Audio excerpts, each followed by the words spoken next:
Escucharemos una prédica del pastor Sung-Guk Cho de Corea. Intérprete del coreano para inglés es la pastora Nina. El mensaje es el 22 de marzo del 2020. Veremos el pasaje de hoy que se encuentra en Colosenses capítulo 3. Si vemos el verso 24, vemos que la parte final dice: a Cristo el Señor servís. Así que el título del mensaje de hoy es este: a Cristo el Señor servís. Brevemente mencionaré el contexto de esta iglesia de Colosenses. El Imperio Romano estaba muy bien desarrollado, primeramente porque ellos establecieron muy buenas reglas y firmes reglas. Ellos tenían también desarrolladas grandes rutas marítimas. Entonces muchos soldados y los mercantes también estaban establecidos y viajaban mucho. Y también surgía este intercambio cultural y muchas religiones también comenzaban a surgir con todo este intercambio de viajes y comercio y soldados. Especialmente en la ciudad de Colosas esto sucedió así. Y por supuesto fue para toda Roma que ellos se influenciaron por esta cultura helenística, donde muchas personas tenían estas ciertas religiones particulares y adoraban estas religiones. Tenían esta astrología, tenían este misticismo. Y en el medio de todo este ambiente, esta iglesia de Colosas fue establecida. Desde afuera del mundo tenían estas influencias de la idolatría del mundo, y al mismo tiempo estaban influenciados por el materialismo. En el medio de todo esto ellos se encontraban tratando de guardar la fe. Aunque ellos confesaban la fe de que Jesús es el Cristo, sin embargo se encontraban viviendo bajo estas influencias de todo este ambiente y cultura. Y también en esta iglesia se levantaron pensamientos de filosofía y de psicología. Especialmente el gnosticismo tomó influencia en esta iglesia. Y este gnosticismo lo que plantea es lo siguiente: todas las cosas físicas son malas y todas las cosas espirituales son lo que son buenas. Fue un dualismo radical. Y en este contexto, en medio de todo este ambiente, si lo miramos así, muchas ideas comenzaron a surgir entre los miembros de la iglesia. Muchas personas comenzaron a debatir como mi cuerpo físico es realmente muy malvado. Al final nuestro cuerpo es malvado, está lleno de pecado. Entonces realmente no importa cuánto mal y cuánto pecado nosotros hagamos, porque como quiera que sea, estamos corrompidos igualmente, ¿verdad? Y en realidad esto no va a afectar nuestra espiritualidad. Entonces, otras personas decían: nosotros estamos tan corrompidos, nosotros estamos en este estado, tenemos que matar nuestros deseos físicos y nuestras necesidades. Y trataban de mantenerse lo más santo posible, según ellos veían que podían hacerlo. También otro grupo de personas decía: como nosotros somos tan malvados y estamos tan corrompidos que es imposible adorar a Dios así en este estado, por lo que entonces tenemos que adorar mejor a los ángeles. Y esta clase de gnosticismo comenzó a tomar lugar en la iglesia, vino a la iglesia. Por otra parte también fueron influenciados por el judaísmo. Ellos debatían: es maravilloso que creamos en Jesús, pero hay que guardar la ley también. Comenzando desde el sábado tenemos que guardar todos los festivales y todos los eventos. Todas estas ideas tan complicadas vinieron a la iglesia. Fuera de la iglesia hay mucha corrupción e idolatría. E incluso dentro de la iglesia hay tantas ideas diferentes, incluso hasta teologías y teorías que atacan la fe verdadera. Entonces para esta iglesia de Colosas el apóstol Pablo da una prédica. Y especialmente él se enfocó: ¿quién es este Cristo en ustedes? Muchas personas dicen que dentro de todas las cartas, la carta a los colosenses es la que más tiene relación con esta profundidad del Cristo.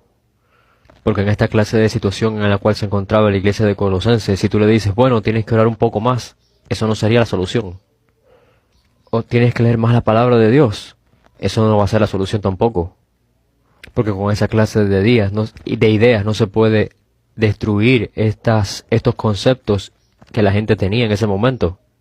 No se puede vencer este concepto de hay que guardar la ley. El decirles: bueno, escucha bien a tu pastor, eso no le dará la solución.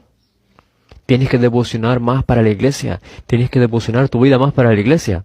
Esa clase de ideas, eso no sería una respuesta ni sería una solución para ellos.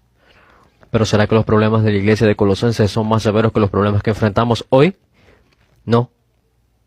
Personalmente yo creo que los problemas que tenemos hoy y que vemos hoy realmente son más severos que los que ellos tenían. Porque una vez que tú sales de la iglesia hay tantas cosas que se oponen a Dios y van en contra de Dios. Hay tantas religiones, hay tantas teologías, hay tantas teorías. Y todas van en contra de la verdad de Dios, van en contra de Dios. Y comparada con otras generaciones, esta generación de hoy día es tan materialista. Yo no sé si lo podemos ver claramente, pero dentro de estos 20 o 30 años que han pasado, hace 20 o 30 años, cuán grande corrupción se ha desarrollado en el mundo y específicamente en nuestra nación. Cuán grande es esta corrupción que ha entrado. No estoy hablando de las cosas políticas, sino de todo en general. Hay tantos problemas fuera de la iglesia. Pero ¿qué sucede con los problemas que están dentro de la iglesia? No vamos a hablar del gnosticismo hoy, pero este liberalismo, con estas ideas liberalistas, entraron en la iglesia. Si tú vas a cualquier seminario teológico, vas a encontrarte con estos grupos de personas que dicen, ellos aunque se aferren a la Biblia, sostienen algo, que esa no es la palabra de Dios. Cuando tú vas a un seminario, lo primero que tú estudias acerca de la Biblia es que es un documento.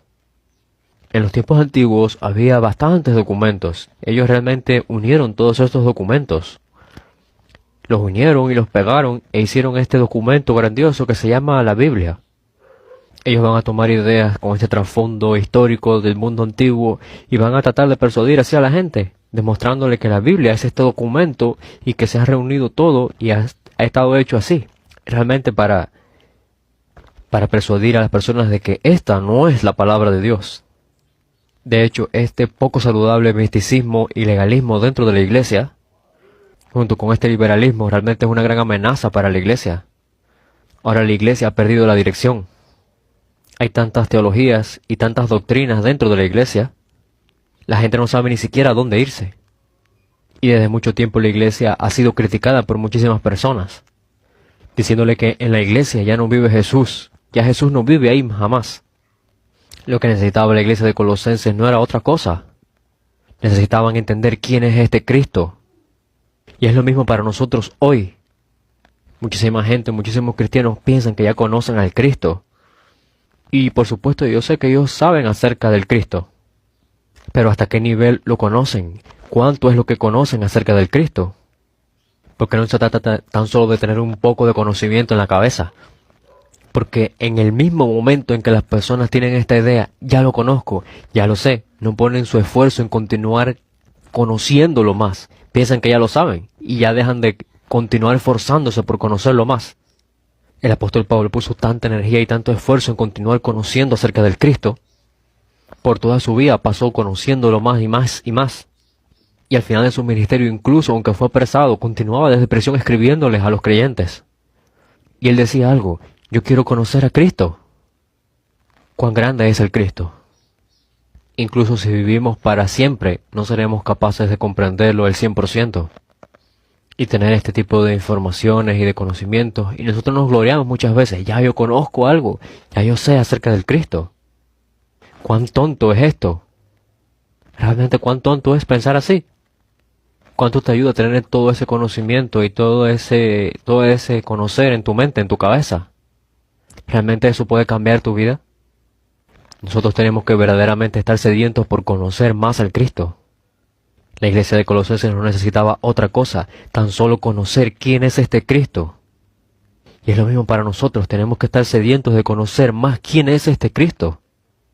Tenemos que preguntar, anhelar preguntar más, anhelar conocer más. Colosenses capítulo 1 está hablando acerca del Cristo de esta manera. Si vemos el verso 15, dice, Él es la imagen del Dios invisible. En otras palabras, Él es el único que puede revelar a Dios 100%. Él es el primogénito de toda la creación.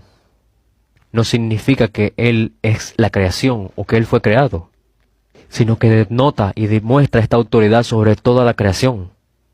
Puede gobernar sobre toda la creación, porque por medio de Él fueron creadas todas las cosas.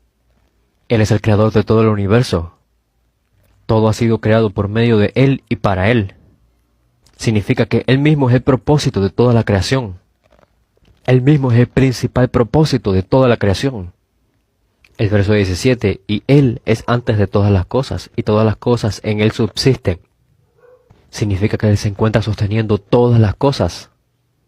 Él es el que gobierna todo, es el que controla todo y es el que sostiene todas las cosas. Él es Dios que gana la victoria y que tiene la victoria. El verso 18. Y Él es la cabeza del cuerpo, que es la iglesia. Él es la cabeza de la iglesia. Él, que es el principio, el primogénito de entre los muertos. Una nueva creación ha comenzado después que Él destruyó la muerte. Significa que Él es el fundamento y la verdadera fuente de la nueva creación. El verso 19 y 20. Por cuanto agradó al Padre que en Él habitase toda la plenitud, y por medio de Él reconciliar consigo todas las cosas, así las que están en la tierra como las que están en los cielos, haciendo la paz mediante la sangre de su cruz. El universo entero ha sido reconciliado con Dios. Y el Cristo es el mediador universal. El Cristo no es un semidios. No fue un hombre que fue en la historia, en la antigüedad, con mucho poder, como todos estos hombres que había y que existieron en los tiempos antiguos. En Colosenses capítulo 2, verso 2 dice que Él es el misterio de Dios. Y en Colosenses capítulo 2, verso 3, en Él están escondidos todos los tesoros de la sabiduría y del conocimiento. El gnosticismo debatía que tú tenías que ganar cierta sabiduría espiritual para ser capaz de ganar la salvación. Y a esa gente Pablo les dice, todos los tesoros de la sabiduría y del conocimiento están escondidos dentro de Cristo. Pablo está tratando de explicar y de describir quién es este Cristo. Y el verso 9 dice, porque en Él, en el Cristo, habita corporalmente toda la plenitud de la deidad. Toda esta plenitud de la deidad habita en este cuerpo de Cristo. ¿Quién es este Jesús? ¿Quién es este Jesús? ¿Quién es el Cristo? Él es la cabeza de todo principado y potestad. Y el verso 15 dice algo, despojando a los principados y a las potestades los exhibió públicamente, triunfando sobre ellos en la cruz. Entre más entendamos a Dios, a quien servimos, más seremos llenos de Él. Entre más entendamos al Cristo a quien servimos, más nuestra vida va a ser transformada. Así es el Cristo. Así que Pablo continuó predicando este mensaje acerca del Cristo a esta iglesia de Colosas. Y ahora me gustaría hablar acerca de Colosenses capítulo 3. Y después de hablar de quién es este Cristo y cuán grande es, entonces ya no deberíamos de adorar más a los ángeles y no deberíamos de seguir escuchando a estos doctores judíos. No nos volvamos a estos elementos, a estos rudimentos elementales de los estudios del mundo, de la filosofía, de la psicología. Ustedes han sido unidos en el Cristo y han recibido la salvación. Verso 3, verso 1. Capítulo 3, verso 1. Si pues habéis resucitado con Cristo, buscad las cosas de arriba, donde está Cristo sentado a la diestra de Dios. Cristo, quien es nuestra cabeza, está sentado a la diestra de Dios. Por tanto, tenemos que buscar estas cosas donde está Cristo sentado. Tenemos que buscar estas bendiciones espirituales y estos misterios espirituales que nos han sido dados a nosotros en el Cristo. El verso 2 dice, poner la mira en las cosas de arriba, no en las de la tierra. La mente significa tener el deseo de algo. Así que sus deseos deben estar en las cosas de arriba. Sus mentes deben estar puestas en las cosas de arriba. Sin embargo, muchísimas personas han puesto sus deseos, es decir, su mente, en las cosas de esta tierra. Porque ellos tienen tanto anhelo y tantos deseos de estas cosas de la tierra. Quieren ganar estas cosas de la tierra y quieren utilizarlas. Tienen su corazón puesto en estas cosas y su mente puesta en estas cosas de la tierra. Y aún quieren utilizar el nombre de Jesús para ganar estas cosas terrenales y tener su propio beneficio. Utilizan el nombre de Jesús para obtener dinero y están usando el nombre de Jesús para atraer más gente o para ganar poder y para ganar cualquier cosa que ellos deseen ganar. Es porque su deseo está puesto en estas cosas de la tierra. Yo creo que es una de dos casos. Puede ser que ellos no hayan recibido la salvación aún, o que aún recibiendo la salvación se encuentren en un nivel primario y elemental. Y hay grandes posibilidades de que no hayan recibido la salvación aún. Si miran el verso 3 dice algo, porque habéis muerto. Moriste, ya estás muerto. ¿Qué significa? Antes éramos esclavos de Satanás y del pecado. Y significa que solamente se podía recibir la salvación guardando la ley. Es por tanto que éramos esclavos de toda esta ley. En otras palabras, éramos esclavos del mundo. Éramos esclavos. Porque cuando Cristo vino a esta tierra, entonces sucede algo. Él cumplió la ley, Él anuló la ley. Él nos redimió del poder del pecado. Y Él destruyó la muerte. Por su cruz y su resurrección, esto fue lo que Él hizo. Y a través de la obra del Espíritu Santo, nosotros vinimos a creer en Él. Y todo esto vino a nuestro entendimiento. Así que cuando venimos a creer en algo, no necesariamente significa que ya, porque lo porque lo sabemos intelectualmente significa que lo creemos. El creer en algo verdaderamente significa que damos nuestra vida por lo que creemos y que nosotros aferramos nuestra vida a esa verdad. Significa que ponemos toda nuestra mente, nuestro corazón y nuestra vida sobre esa verdad. Bíblicamente hablando, el creer es el morir con Cristo y resucitar con Él. El ser unido de esta manera con el Cristo, ese es el creer en Él. Antes éramos esclavos de la ley, esclavos del pecado y esclavos del mundo. Pero ahora hemos sido liberados de todo eso y estamos muertos. Hemos muerto a todas estas cosas. Significa que no tenemos relación más con todas estas cosas.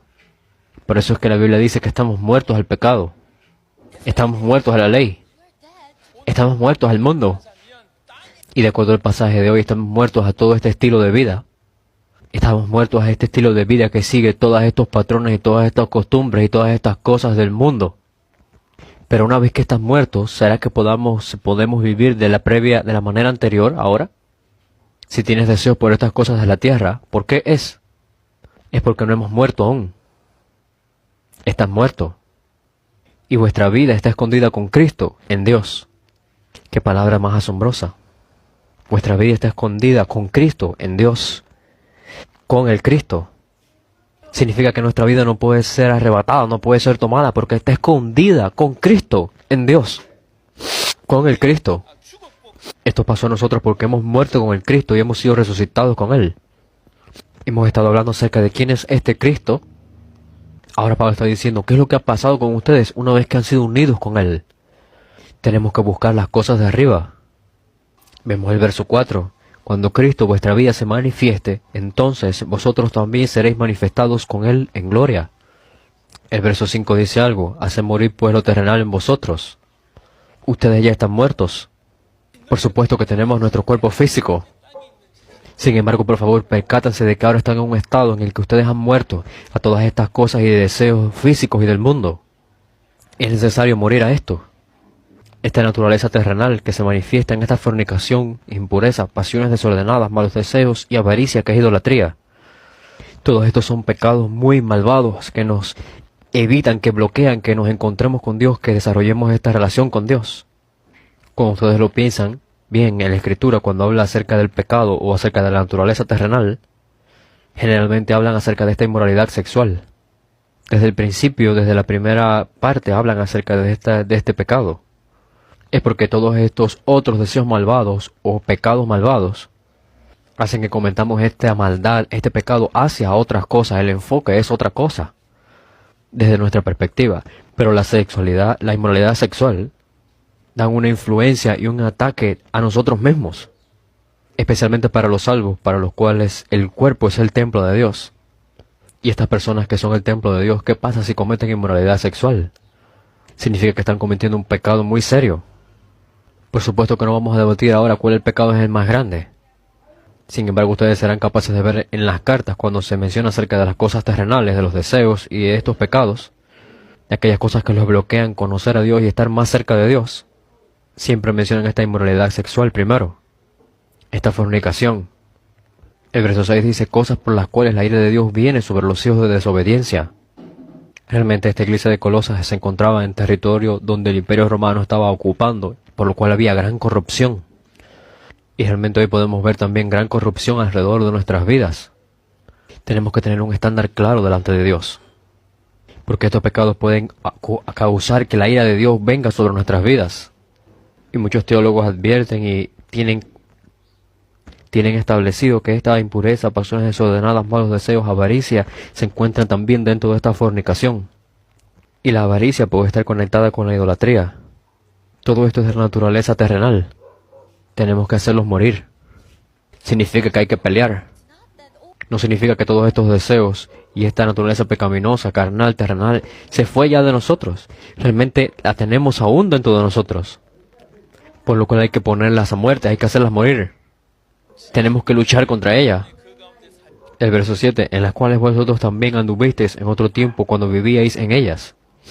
El verso 8 dice, pero ahora dejad también vosotros todas estas cosas, ira, enojo, malicia, blasfemia, palabras deshonestas de vuestra boca, no os mintáis los unos a los otros. Continuando con la lista que Pablo da al inicio, ahora sigue con otra más. Ira. enojo y la ira es como un fuego escondido en nuestro corazón. Está escondida y llega un momento en que sale fuera de ti. Y el enojo es cuando esa ira que estaba escondida explota hacia el exterior.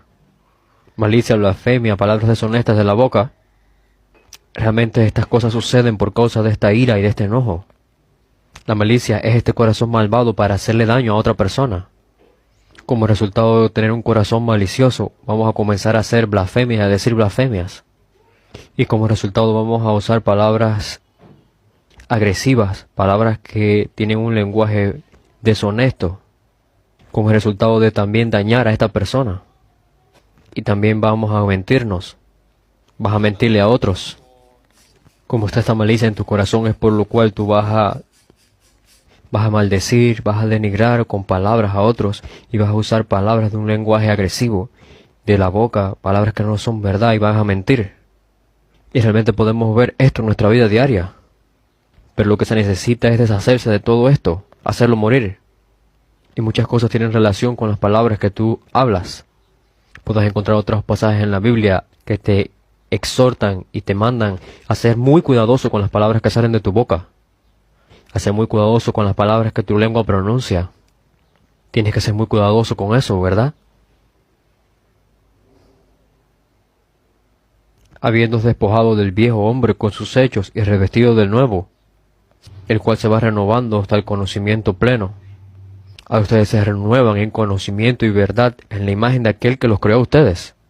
Significa que el Espíritu Santo va a permitirles que se percaten y que puedan ganar este conocimiento verdadero.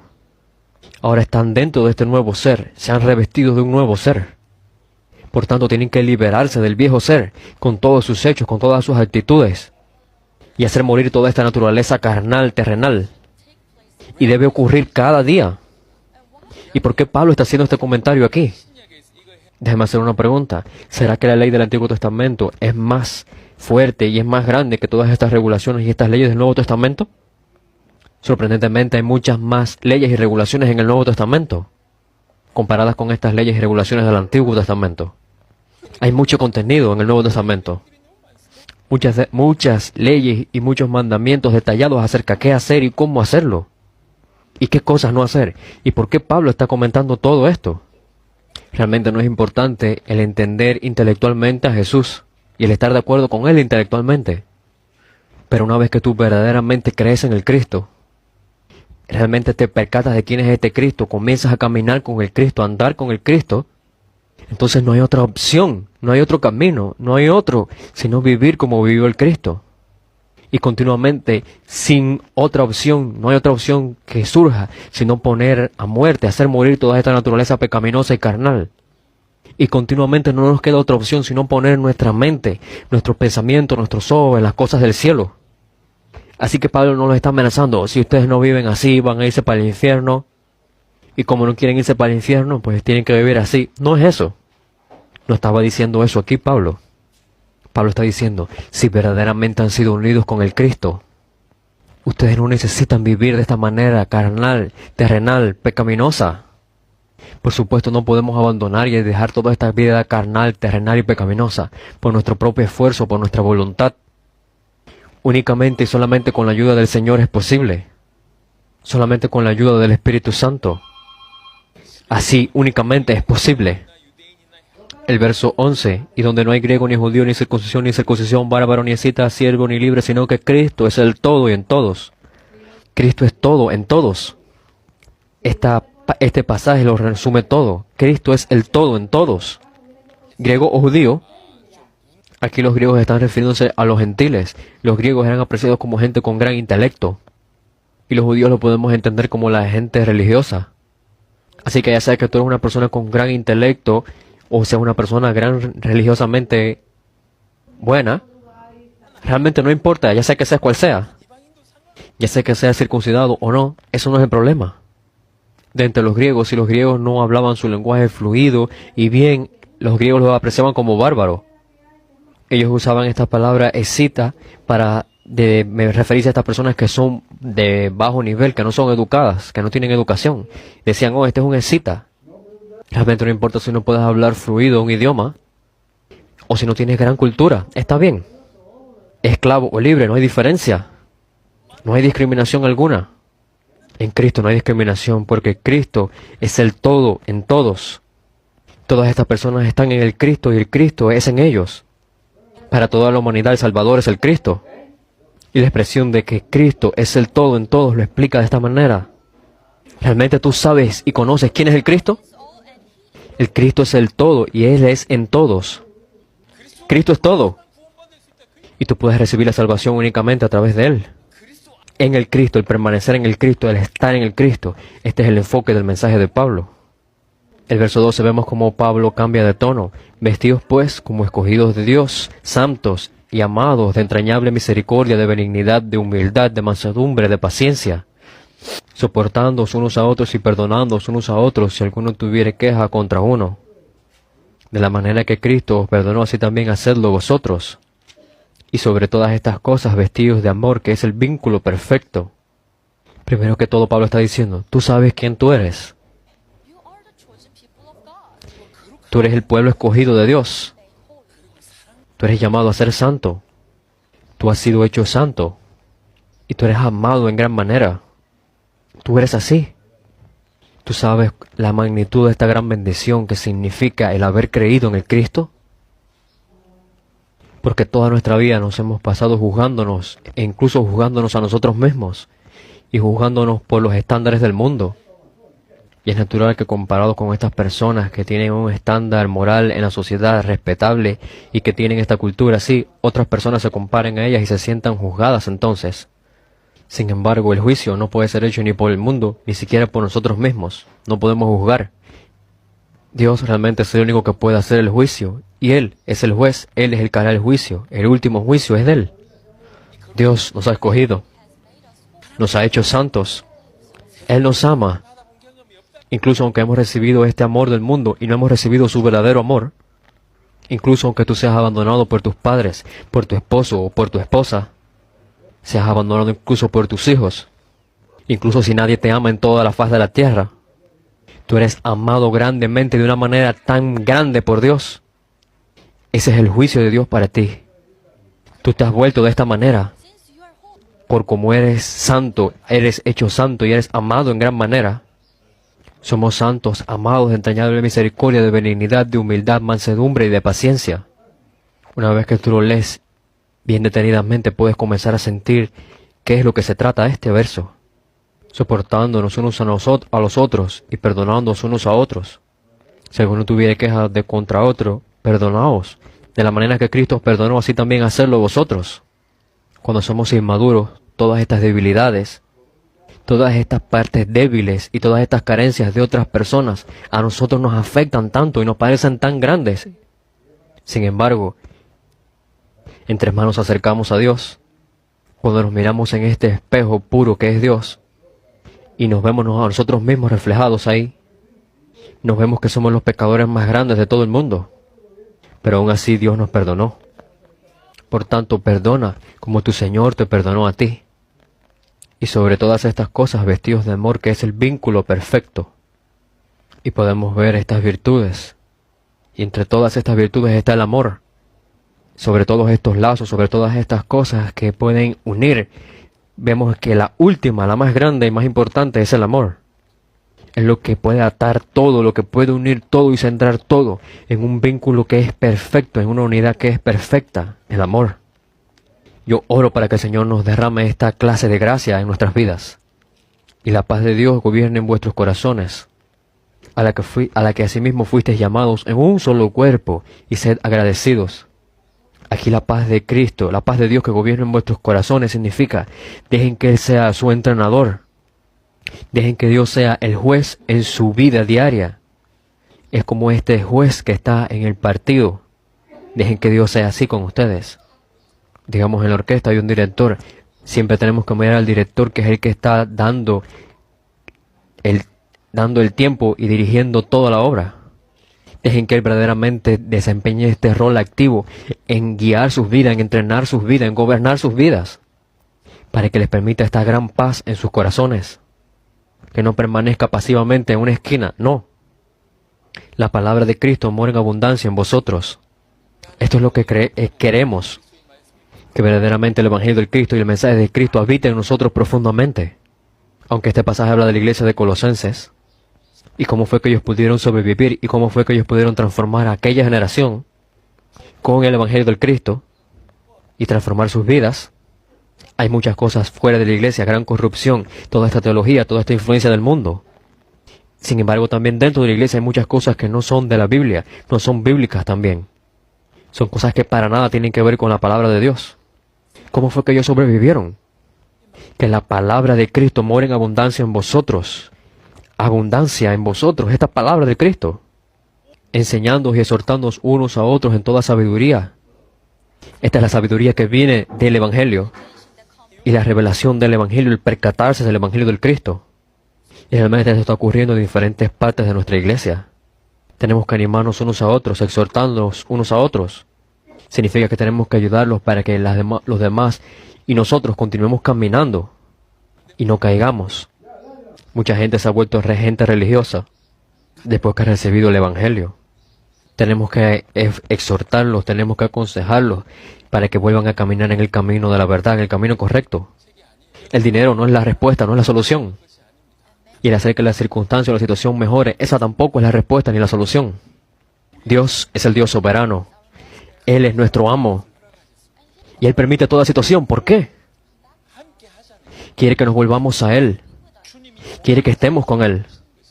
Dios nos está llamando a que caminemos con Él. Así que tienen que exhortar a todas estas personas alrededor de ustedes y animarles a que caminen con Dios y que no caigan. Cantando al Señor con gracia en vuestros corazones, con salmos e himnos y cánticos espirituales. Hay que adorar al Señor y alabarle. El verso 17, y todo lo que hacéis, sea de palabra o de hecho, hacedlo todo en el nombre del Señor Jesús. ¿Qué significa que tenemos que hacer todo en el nombre del Señor Jesús? Significa que tenemos que ser como Él. Tenemos que reflejarlo Él y toda la palabra que hablemos tienen que ser como si fuera Él mismo que hablara a través de nosotros. Hacer todas las cosas por Él y para Él. Hacer todas las cosas en el nombre de Él. Tenemos que hacer todas las cosas con las fuerzas que Él nos da, las fuerzas que son dadas por Él. Es lo que necesitamos. Esto no es una teoría. Por mucho tiempo hemos reunido muchísimas teorías en nuestros corazones. Sin embargo, nuestras vidas en la vida diaria no se diferencian nada de los no creyentes del mundo. Hemos tratado de sobrevivir con las ideas del mundo, con diferentes patrones del mundo, con psicologías, teologías o diferentes doctrinas. Lo que necesitamos son las fuerzas directamente dadas por el Señor. Colosenses capítulo 3 nos dice qué cosa hacer de una manera específica. ¿Y por qué no nos dice? Es porque ya hemos recibido la salvación y cómo tenemos que vivir. Si hemos muerto con Cristo y hemos resucitado con Cristo, busquemos las cosas de arriba donde está Cristo sentado a la diestra de Dios. El enfoque no es si tú haces todas estas cosas así, entonces vas a ser salvo. No. Porque ya tú has sido hecho santo dentro del Cristo. Y el Cristo es tu cabeza. Por tanto, no queda otra opción si verdaderamente esto es así, que vivir de esta manera. Debes de vivir así. Este mensaje también es para la familia, para todas las áreas, para la familia, para el trabajo. ¿Y por qué es también para la familia y para el trabajo? El verso 18. El verso 18 dice, casadas, estad sujetas a vuestros maridos como conviene en el Señor. Así que cuando ustedes pueden leer estas palabras, estad sujetas a vuestros maridos, puede ser que su corazón se cargue un poco, ¿verdad? Pueden sentir cierta carga y peso en su corazón. Pablo dice como corresponde a aquellos que pertenecen al Señor. Someternos y avanzar es lo que conviene dentro del Señor, en el Señor. El 19, maridos, amad a vuestras mujeres y no seáis ásperos con ellas. Más adelante veremos otros pasajes que dicen, ustedes deben de hacer las cosas a sus esposas como si les hicieran para el Señor. Y Pablo siempre usa esta analogía entre el esposo y la esposa, refiriéndose a Cristo y la iglesia. Tú eres la esposa y tienes un esposo. Tú has recibido ahora el Evangelio en el Señor, has recibido la salvación. Entonces tienes que someterte a tu marido. Maridos, ¿verdaderamente han recibido ustedes la salvación? Entonces amen a sus esposas y no sean ásperos con ellas. Ustedes saben, esto de ser áspero es convertirse como un dictador para con la esposa. Así que no sean dictadores, no hagan eso. Hijos, obedeced a vuestros padres en todo, porque esto agrada al Señor. Padres, no exasperéis a vuestros hijos para que no se desalienten. Y esta parte de los padres que exasperan a los hijos, ¿qué significa? Nosotros vemos que fuera de esta disciplina que está de la Biblia, que está en la Biblia, muchos padres obran según sus propias emociones personales para con los hijos. Muchos padres actúan y disciplinan a los hijos según su propio temperamento. Y los padres en este momento entonces tratan de someter a los hijos. Y la Biblia nos está diciendo, no exasperen a sus hijos de esta manera, no hagan eso. Continuemos. Siervos, obedeced en todo a vuestros amos terrenales, no sirviendo al ojo como los que quieren agradar a los hombres, sino con corazón sincero temiendo a Dios. Y todo lo que hagáis, hacedlo de corazón, como para el Señor, y no para los hombres. Sabiendo que del Señor recibiréis la recompensa de la herencia, porque a Cristo el Señor servís. El 25, más el que hace injusticia recibirá la injusticia que hiciere, porque no hay acepción de personas. Pero ya ustedes tienen a su Señor, ¿verdad? Nuestro Señor. ¿Quién es nuestro Señor? Es el Cristo. Estamos sirviéndole a Él. Entonces tenemos que hacer esto. Esto es lo que Colosenses capítulo 3 está tratando de decirnos. Por muchísimo tiempo hemos estado asistiendo a la congregación, hemos estado compartiendo y escuchando el mensaje, pero radicalmente hablando en algún punto perdemos el Evangelio. Hemos perdido el Cristo. Significa que en vez de estar interesados en buscar en Dios más, en vez de estar interesados en buscar de Cristo más, estamos interesados en muchas otras cosas y en buscar estas cosas, en vez de dar completamente, verdaderamente nuestra vida para el Señor. Yo trato de arrastrar estas cosas del Señor para mi vida, para obtener lo que yo quiero al final. Y nosotros pensamos que eso es la fe. Y quizás podemos recibir ciertas respuestas, ciertos milagros. Podemos recibir ciertas respuestas, ciertas bendiciones, incluso hasta un milagro. Sin embargo, nuestra vida, realmente y verdaderamente nuestro estilo de vida, está muy distante del estilo de vida de la iglesia primitiva. Aunque tenemos un ministerio y experimentamos ciertas respuestas de parte de Dios, incluso experimentamos hasta ciertos milagros. Cuando nosotros mismos nos miramos dentro de nosotros mismos, ¿por qué nuestro corazón es tan diferente que el corazón de la iglesia primitiva? ¿Por qué nuestras vidas no siguen a Cristo como estas personas de la iglesia primitiva? Y esto realmente sucede por una razón. Es la consecuencia de poner nuestras mentes en las cosas de la tierra. Y yo puedo decir que el resultado es porque no nos podemos enfocar en las cosas celestiales, en las cosas del cielo. Realmente no podemos enfocarnos en Dios. Y a través de Colosenses Dios nos está diciendo algo. Ustedes saben verdaderamente quién es su Señor Jesús, el Cristo. Ustedes saben verdaderamente quién es Él. Y Pablo lo explica. Él dice, ustedes ya lo han invitado en su vida como su Señor. Ya ustedes sirven a Cristo el Señor. Él es su amo y ustedes son sus siervos. Entonces su corazón y sus anhelos deben estar en las cosas del cielo, no en las cosas de la tierra. Si verdaderamente sirven así al Señor Jesús Cristo, entonces van a vivir de esa manera. Tienen que poner toda su naturaleza terrenal y pecaminosa a muerte. Tienen que hacerla morir. Es necesario que lo hagan. Si verdaderamente ustedes son las personas escogidas de Dios, si ya han sido hechos santos verdaderamente, si han recibido este amor profundo del Señor, entonces vestidos como escogidos de Dios, santos, amados, de entrañable misericordia, de benignidad, de humildad, de mansedumbre y de paciencia. ¿Y por qué hay que hacer esto? Los esposos tienen que hacer esto. Es necesario que hagan eso. Los hijos deben de hacer esto. Es necesario que lo hagan. Las esposas tienen que hacer esto. Es necesario que hagan esto. Los esclavos, los siervos tienen que hacer esto. Es necesario que hagan esto. Todos tienen que hacerlo. En toda área de su vida, en ningún área de nuestra vida está distante, está separada del Cristo. Cristo es el amo y el Señor de toda tu vida.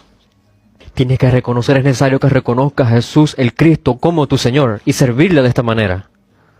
Es necesario que reconozcas a Jesús el Cristo como tu Señor y que le sirvas en cada área y en cada aspecto de tu vida, no solamente dentro de la congregación, de la iglesia.